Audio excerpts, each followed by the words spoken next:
Friends, मेरे channel education classes में आप सबका बहुत बहुत स्वागत है। दोस्तों, अगर आपको मेरी वीडियोज अच्छी लगती है तो इन्हें लाइक जरूर कीजिएगा और मेरे चैनल को सब्सक्राइब कीजिएगा। आप जैसे ही चैनल को सब्सक्राइब करेंगे, साथ में एक छोटा सा बेल आइकन आएगा, उसे जरूर प्रेस कीजिएगा ताकि आपको मेरी हर वीडियो का नोटिफिकेशन मिल सके। और हाँ, अगर आपका कोई क्वेश्चन या क्वेरीज है तो प्लीज मुझे कमेंट बॉक्स में जरूर लिखिएगा। मैं आपके सभी कमेंट्स पढ़ती हूँ और आपके कमेंट्स मुझे बहुत मोटिवेट करते हैं।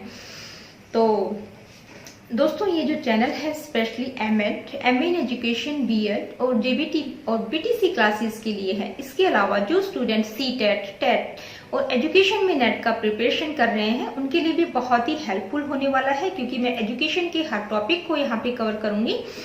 तो अब देरी किस बात की, जल्दी से चैनल को सब्सक्राइब कर लीजिए। और अब स्टार्ट करते हैं आज का टॉपिक। दोस्तों, आज की इस वीडियो में हम लर्निंग की ट्रायल एंड एरर थ्योरी को डिस्कस करेंगे, जो दी गई है थॉर्नडाइक के द्वारा।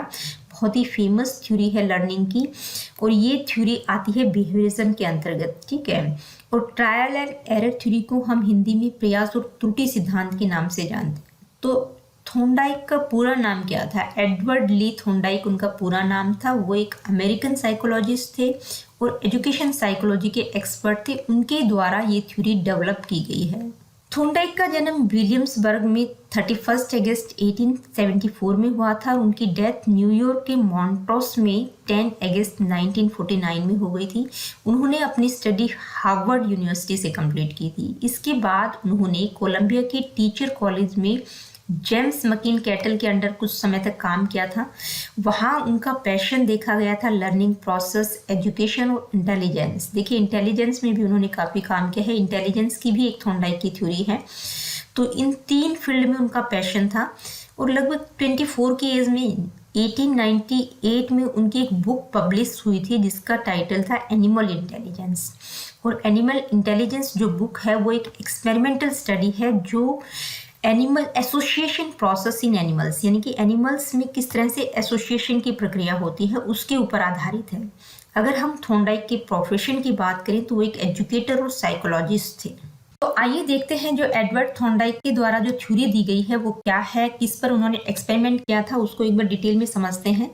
तो देखिए, उन्होंने, अगर हम उनके एक्सपेरिमेंट की बात करें तो उन्होंने काफ़ी एनिमल्स पर एक्सपेरिमेंट किया था। Rat, pigeon, rabbit, cat, dog, इन सब पर एक्सपेरिमेंट किया था। हालांकि चिंपैंजीज पर वो एक्सपेरिमेंट नहीं कर पाए थे। तो उनका जो एक्सपेरिमेंट फेमस था वो था कैट पर। जो उन्होंने एक्सपेरिमेंट किया था वो ज़्यादा फेमस हुआ था। तो उसके द्वारा ही हम इस थ्योरी को आज समझने की कोशिश करते हैं। तो जो कैट पर एक्सपेरिमेंट किया था उन्होंने, उसके लिए एक पजल बॉक्स बनाया गया था। इसको पजल बॉक्स एक्सपेरिमेंट कहा जाता है। देखिए, पजल बॉक्स इसलिए कहा जाता है क्योंकि जो ये बॉक्स बनाया गया था वो अपने आप में ही एक पजल की तरह था, तो इसलिए इसको पजल बॉक्स कहा जाता है। तो पजल बॉक्स एक्सपेरिमेंट उनके द्वारा किया गया था कैट के ऊपर, और ये इनका साइकोलॉजी में लर्निंग के लिए काफ़ी फेमस एक्सपेरिमेंट है। देखिए, एक्सपेरिमेंट सेटअप जो किया गया था बहुत ही सिंपल था। एक्सपेरिमेंट सेटअप क्या था कि ये एक पजल बॉक्स है, इसके अंदर एक भूखी बिल्ली को रखा जाता है। बिल्ली भूखी है और इस पजल बॉक्स के बाहर खाने के लिए एक फिश रख दी जाती है जो कि स्टिमुलस का काम करेगी, यानी कि बिल्ली को उत्तेजित करेगी। तो बिल्ली इसको खाने के लिए इधर उधर रैंडम प्रयास करेगी। लेकिन क्या है, जो पजल बॉक्स बना हुआ है वो इस तरह से बना हुआ है कि एक स्ट्रिंग जो है ट्रैप डोर और इस लीवर से अटैच है। अगर बिल्ली का पैर इस लीवर पर पड़ता है, ये प्रेस हो जाता है, तो ये स्ट्रिंग इस तरह से अटैच की गई है कि ट्रैप डोर खुल जाएगा और बिल्ली जो है बाहर आकर इस भोजन को खा सकती है। लेकिन बिल्ली को पता नहीं है, वो रैंडम प्रयास करती है, रैंडम मूवमेंट करती है, जंप करती है, इधर उधर भागती है। तो अचानक क्या होता है कि इस लीवर पर बिल्ली का पैर पड़ जाता है और ये ट्रैप डोर खुल जाता है, और बिल्ली को रिवार्ड के रूप में क्या मिल जाता है? भोजन मिल जाता है, वो खा लेती है। देखिए, इसी प्रयास को बार बार रिपीट किया गया। जब दोबारा से भूखी बिल्ली को इस पजल बॉक्स में रखा जाता है तो वो उसी तरह से बिहेव करती है, उसी तरह से रैंडम रिस्पॉन्स करती है। लेकिन पहली बार उसने जितने प्रयास किए थे उसके मुकाबले वो थोड़ा जल्दी बाहर आ जाती है। मान लो उसने स्टार्टिंग में 100 रिस्पॉन्स किए हो बाहर आने के लिए, लेकिन जब दूसरी बार उसको रखा गया हो तो वो लगभग 80 रिस्पॉन्स में ही बाहर आ गई हूँ। तो इस ट्रायल को बार बार रिपीट किया गया। तो जितनी बार उसको रिपीट किया जा रहा था उसके जो रैंडम मूवमेंट थे वो कम हो रहे थे, यानी कि वो गलतियां धीरे धीरे उसकी कम होती जा रही थी। और एक टाइम ऐसा आता है कि बिल्ली को जब अंदर बंद किया जाता है तो वो डायरेक्ट लीवर को प्रेस करती है और बाहर आ जाती है। तो यहाँ जो थॉर्नडाइक हैं वो ये बताना चाह रहे हैं कि जिस तरह से बिल्ली में धीरे धीरे ग्रेजुअल कॉन्टिन्यूस इम्प्रूवमेंट हुआ है, किस तरह से हुआ है सक्सेसिव ट्रायल्स के बाद, यानी कि जितनी बार प्रयास किए गए उसकी जो गलतियां थी वो धीरे धीरे कम होती गई, यानी कि उसकी परफॉर्मेंसेस में सुधार आया है। तो थॉर्नडाइक ये कंक्लूड करते हैं इस पजल बॉक्स एक्सपेरिमेंट के द्वारा जो उन्होंने कैट के ऊपर किया, वो ये एक्सप्लेन करना चाहते हैं कि भाई स्टिमुलस और रिस्पॉन्स के बीच एक कनेक्शन होता है जिसके आधार पर लर्निंग होती है। मान लो यहाँ भूखी बिल्ली के सामने अगर स्टिमुलस के रूप में भोजन नहीं होता तो वो रिस्पॉन्ड करती ही नहीं। तो कहना चाह रहे हैं कि जितना स्टिमुलस की इंटेंसिटी ज़्यादा होगी, जितना स्टिमुलस उसको मोटिवेट करेगा उतने ही वो रिस्पॉन्ड करेगी बाहर निकलने के लिए। तो वो ये बताना चाह रहे हैं कि स्टिमुलस और रिस्पॉन्स के बीच जो कनेक्शन बनता है उसके आधार पर लर्निंग होती है, उसके फॉर्मेशन से लर्निंग होती है। तो दोस्तों इस थ्योरी के कुछ की पॉइंट डिस्कस करते हैं। क्या है इस थ्योरी के की पॉइंट्स? ट्रायल और एरर थ्योरी ये कहती है कि व्यक्ति जितने ट्रायल करेगा उसकी जो त्रुटियां हैं, जो गलतियां हैं वो कम होती जाएंगी, यानी कि जितने प्रयास करेगा उसकी गलतियां कम हो जाएंगी। एक टाइम ऐसा आएगा कि वो विदाउट मिस्टेक्स के, विदाउट एरर के अपने सॉल्यूशन को प्राप्त कर लेगा, अपने गोल को प्राप्त कर सकता है व्यक्ति जितने प्रयास करेगा। E.L. थॉर्नडाइक इस थ्योरी के चीफ एक्सपोनेंट हैं। इस थ्योरी को कनेक्शनिज्म या ट्रायल एंड एरर थ्योरी के नाम से या एसआर बॉन्ड थ्योरी के नाम से भी जाना जाता है। देखिए थॉर्नडाइक पहले व्यक्ति थे जिन्होंने लर्निंग पर सिस्टमेटिकली काम किया, मतलब एक फुल प्रोसीजर के तहत उन्होंने काम किया था। और वो ये कहते हैं कि जितनी भी तरह की लर्निंग होती है वो स्टिमुलस और रिस्पॉन्स के बीच जो कनेक्शन या जो बॉन्ड बनता है उसके फॉर्मेशन के द्वारा होती है। तो यहाँ जो कैट पर जो एक्सपेरिमेंट किया गया था तो उसमें जो सब्जेक्ट होता है वो क्या होता है? कैट होती है। स्टिमुलस क्या है, यानी कि कौन सी ऐसी चीज है जो उसको स्टिमुलेट कर रही है, उसको उत्तेजित कर रही है। तो फूड जो पजल बॉक्स के बाहर रखा होता है, फूड स्टिमुलस का काम कर रहा है। मोटिवेट यानी कि मोटिवेशन उसको कहाँ से मिल रहा है? उसकी स्मेल से वो उत्तेजित हो रही है। और ड्राइव क्या है, यानी कि हंगर है, क्योंकि अगर बिल्ली भूखी ही नहीं होगी तो वो उसको प्राप्त करने की कोशिश ही नहीं करेगी। तो ड्राइव का होना बहुत जरूरी है। तो दोस्तों ये थी ट्रायल एंड एरर थ्योरी। अब थॉर्नडाइक ने जो है सीखने के कुछ लॉज भी बताए हैं। तो उनके जो लॉ है उनको दो कैटेगरीज में डिवाइड किया गया है, प्राइमरी लॉज और सेकेंडरी लॉज। तो आज की इस वीडियो में हम इनके दोनों ही यानी कि प्राइमरी लॉज और सेकेंडरी लॉज को डिस्कस करेंगे। तो सबसे पहले हम प्राइमरी लॉज को डिस्कस करेंगे। देखिए उन्होंने 3 प्राइमरी लॉज बताए हैं, law of readiness, law of effect, law of exercise. और सेकेंडरी लॉज उनके कौन कौन से हैं? Law of primacy, law of recency, law of intensity of stimulus, law of multiple responses, law of set attitude, law of analogy and assimilation, law of associative shifting, law of partial activities. तो इन दोनों ही तरह के laws को हम आज की इस video में डिटेल में डिस्कस करेंगे। तो आइए सबसे पहले हम प्राइमरी लॉज डिस्कस करते हैं। तो प्राइमरी लॉज में पहला जो लॉ है वो है लॉ ऑफ रेडीनेस। तो आइए देखते हैं लॉ ऑफ रेडीनेस क्या कहता है। देखिए लॉ ऑफ रेडीनेस को हिंदी में हम कहेंगे तैयारी का नियम। तो प्राइमरी लॉ है एक लर्निंग का जिसको लॉ ऑफ एक्शन टेंडेंसी के नाम से भी जाना जाता है। कि कहने का मतलब ये है कि बच्चा किसी काम को करने के लिए कितना तैयार है, फिजिकली, मेंटली, सोशली, इमोशनली।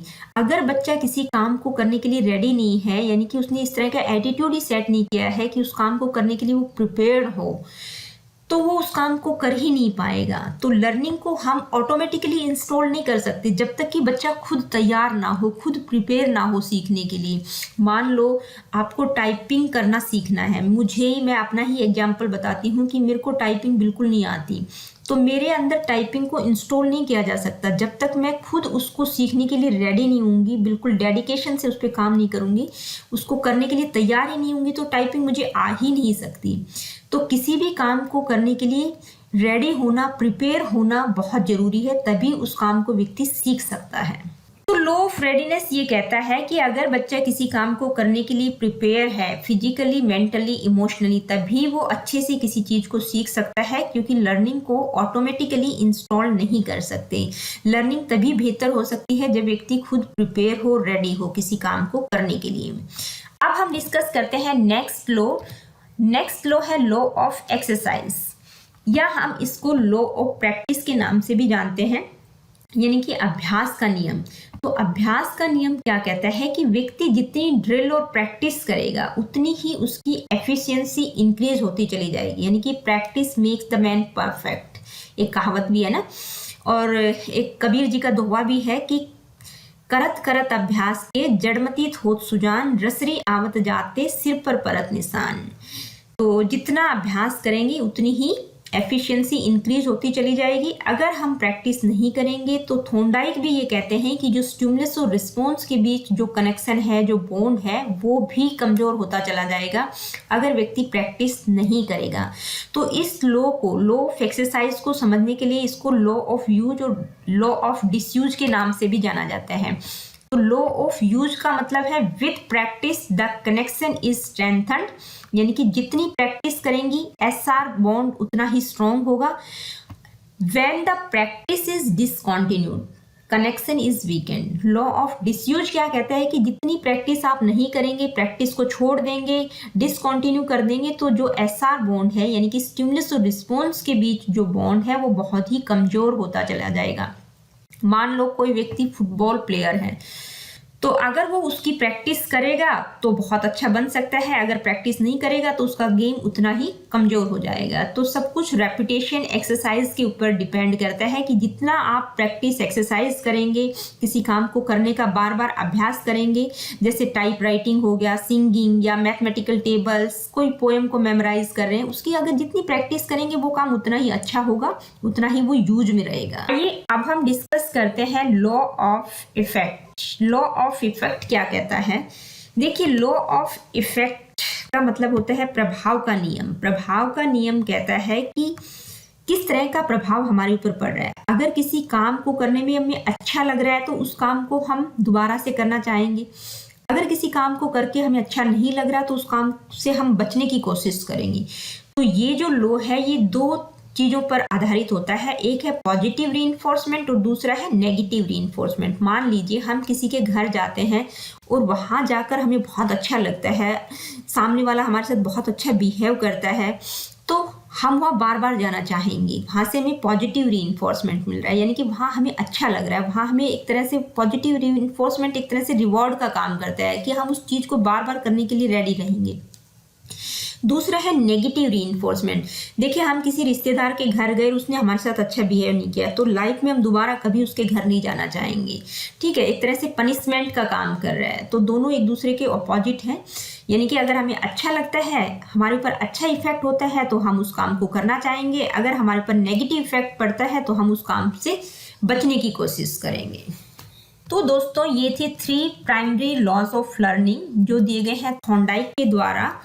तो लॉ ऑफ रेडीनेस कहता है प्रिपरेशन फॉर एक्शन, यानी कि व्यक्ति कितना तैयार है किसी काम को करने के लिए। अगर रेडी होगा तो काम अच्छा होगा, अगर किसी काम को करने के लिए बच्चा रेडी ही नहीं है तो वो अच्छे से किसी काम को नहीं सीख सकता।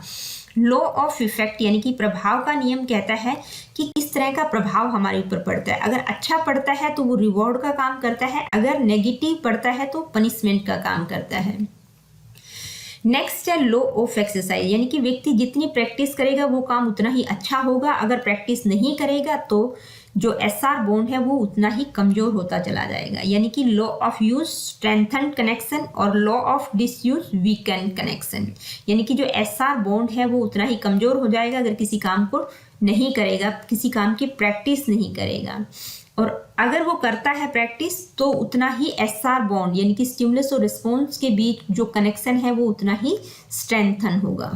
तो दोस्तों, ये थे प्राइमरी लॉज ऑफ लर्निंग। अब हम डिस्कस करेंगे सेकेंडरी लॉज ऑफ लर्निंग जो दिए गए हैं थॉर्नडाइक के द्वारा। तो सेकेंडरी लॉ ऑफ लर्निंग कौन कौन से हैं? तो ये लगभग 8 लॉ बताए हैं उन्होंने, हालांकि बहुत इंपॉर्टेंट नहीं है, लेकिन फिर भी नेट में इनसे रिलेटेड कई बार क्वेश्चन पूछ लिया जाता है, तो इनको भी हम डिस्कस करेंगे। फर्स्ट लॉ है लॉ ऑफ प्राइमेसी। देखिए लॉ ऑफ प्राइमेसी ये कहता है कि शुरुआत से ही लर्निंग बहुत अच्छी होनी चाहिए, यानी कि बिगिनिंग बहुत अच्छी होनी चाहिए, क्योंकि फर्स्ट इंप्रेशन का जो इम्पैक्ट रहता है वो हमेशा हमारे माइंड पे रहता है। तो लॉ ऑफ प्राइमेसी यही कहता है कि बिगिनिंग अच्छी होनी चाहिए, शुरुआत अच्छी होनी चाहिए। नेक्स्ट है लॉ ऑफ रिसेंसी। देखिए लॉ ऑफ रिसेंसी ये कहता है कि जो चीज़ रिसेंटली हुई होती है वो हमें बहुत अच्छे से याद रहती है। जैसे अगर हम पेपर में रिवीजन करके जाते हैं तो वो चीज़ें जो हमने रिवीजन की होती है हमें अच्छे से परफेक्टली लर्न होती हैं। नेक्स्ट है law of intensity of stimulus. देखिए law of intensity of stimulus ये कहता है कि स्टिमुलस यानी कि जो उद्दीपक है उसकी इंटेंसिटी जितनी ज़्यादा होगी लर्निंग उतनी ही बेहतर होगी। मान लो जब बिल्ली के सामने भोजन रखा जाता है तो उसकी जो फिश की स्मेल है वो उसको बहुत ज़्यादा उत्तेजित करती है, तो जितना स्टिमुलस की इंटेंसिटी ज़्यादा होगी उतनी ही लर्निंग बेहतर होगी। वो उसको रिस्पॉन्ड करने के लिए मतलब मोटिवेट कर रही है, एक तरह से उसको उत्तेजित कर रहा है। भोजन जो है उसको उत्तेजित करता है, फिश की जो स्मेल है वो उसको उत्तेजित कर रही है। तो स्टिमुलस की इंटेंसिटी का जो लॉ है वो यही कहता है कि जितनी इंटेंसिटी स्टिमुलस की ज़्यादा होगी, जितना स्टिमुलस उत्तेजित करेगा, जितना एक्साइट करेगा, उतनी ही लर्निंग बेहतर होगी। नेक्स्ट है लॉ ऑफ मल्टीपल रिस्पॉन्सेज। देखिए मल्टीपल रिस्पॉन्सेज का जो लॉ है वो ये कहता है कि जब तक हम किसी काम को अच्छे से नहीं कर पाते तब तक हम बहुत सारे रिस्पॉन्सेज करते हैं।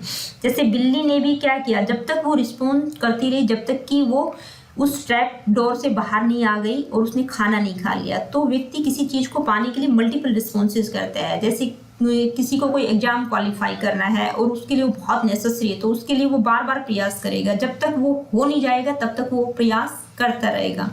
नेक्स्ट है लॉ ऑफ सेट एटीट्यूड। देखिए लॉ ऑफ सेट एटीट्यूड ये कहता है कि किसी चीज के प्रति व्यक्ति का जैसा नजरिया है, जैसी मनोवृत्ति है, जैसा एटीट्यूड है, उस चीज को वो उसी तरीके से सीखता है। नेक्स्ट है law of analogy and assimilation. देखिए हिंदी में हम इसको सादृश्यता और समानता का नियम कह सकते हैं, यानी कि एक जैसा बिहेव करना दो घटनाओं में।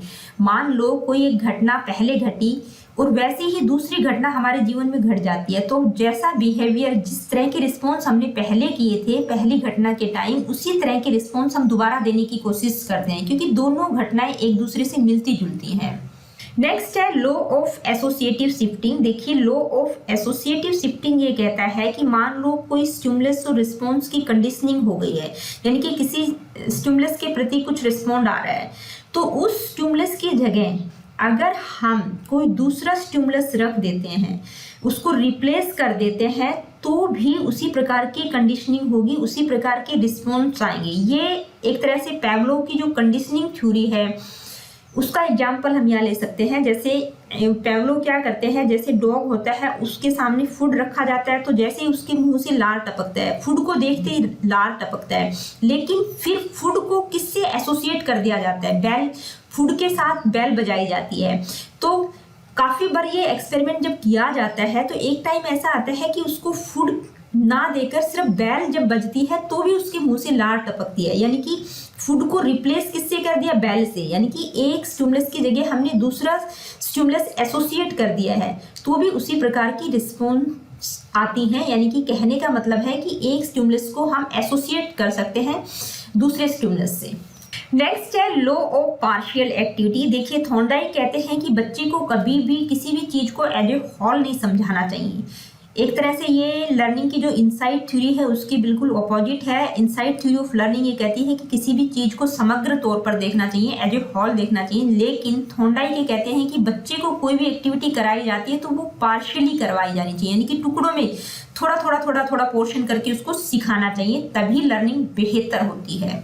तो दोस्तों ये थे सेकेंडरी लॉज ऑफ लर्निंग जो दिए गए हैं थॉर्नडाइक के द्वारा। अब हम देखेंगे इस थ्योरी का एजुकेशनल इम्प्लीकेशन क्या है, यानी कि इसका शैक्षिक प्रभाव क्या है, किस तरह से ये हमारी शिक्षा में हेल्पफुल हो सकती है।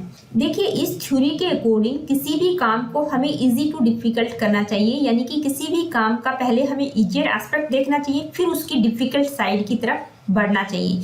तो एक तरह से वीकर और बैकवर्ड बच्चों के लिए थ्योरी बहुत ज़्यादा हेल्पफुल रहेगी।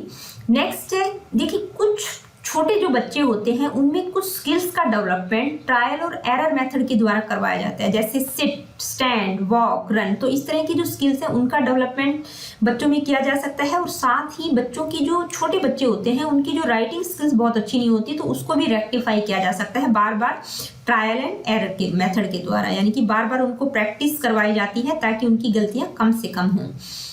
नेक्स्ट पॉइंट है, इस थ्योरी में मोटिवेशन पर बहुत ज़्यादा एम्फसाइज किया गया है, क्योंकि बच्चे को जिस तरह से मोटिवेट किया जाएगा उसी प्रकार से उसकी लर्निंग होगी। नेक्स्ट पॉइंट है, प्रैक्टिस का बहुत ज़्यादा रोल है, क्योंकि जितना प्रैक्टिस बच्चा करेगा, प्रैक्टिस का तो हमने लॉ ऑफ प्रैक्टिस में भी देखा कि किस तरह से इफेक्ट पड़ता है प्रैक्टिस का, यानी कि जितनी प्रैक्टिस बच्चा ज़्यादा करेगा उतना ही उसकी बेहतर लर्निंग होगी।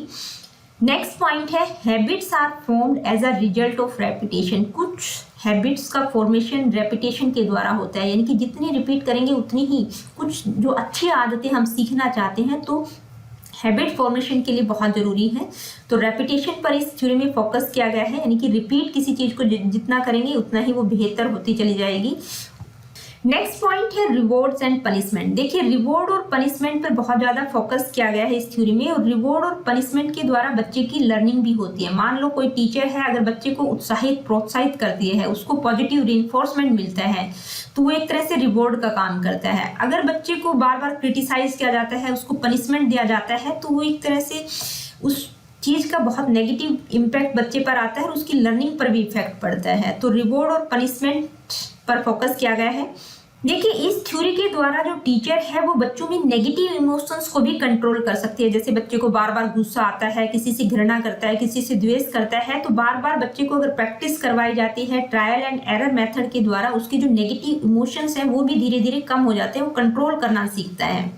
Next point, the teacher can improve his teaching methods. देखिए, इस थ्योरी के द्वारा एक जो टीचर होती है वो अपनी टीचिंग मेथड्स को भी इम्प्रूव कर सकती है, क्योंकि वो ऑब्जर्व कर सकती है कि उसके जो टीचिंग मेथड्स हैं उनका क्या प्रभाव बच्चों पर पड़ रहा है। अगर बच्चे हेजिटेट करते हैं, अच्छे से नहीं सीख पा रहे हैं, तो उसको अपनी टीचिंग मेथड्स को इम्प्रूवमेंट करने में भी मदद मिलती है। नेक्स्ट पॉइंट, देखिए, इस थ्योरी में ऑरल ड्रिल वर्क पर ज़्यादा फोकस किया गया है, यानी कि ऑरली किसी काम को प्रैक्टिस करते रहने से भी उसकी लर्निंग बहुत अच्छे से होती है। तो दोस्तों, ये था एजुकेशनल इम्प्लीकेशन थॉर्नडाइक की ट्रायल एंड एरर थ्योरी का, यानी कि किस तरह से हम इसको एजुकेशन में यूज कर सकते हैं। तो एक तरह से अगर हम बात करें तो आज हमने ऑल ओवर थॉर्नडाइक को डिस्कस किया है। थॉर्नडाइक की थ्योरी, उसका एक्सपेरिमेंट, उसके की पॉइंट्स, उसके प्राइमरी और सेकेंडरी लॉज और एजुकेशनल इम्प्लीकेशन। मैं उम्मीद करती हूँ कि ये थ्योरी जो है आपको ऑल ओवर बहुत अच्छे से क्लियर हो गई होगी। अगर फिर भी आप लोगों को कोई डाउट्स हैं तो प्लीज़ मुझे कॉमेंट बॉक्स में लिख के ज़रूर बताइएगा।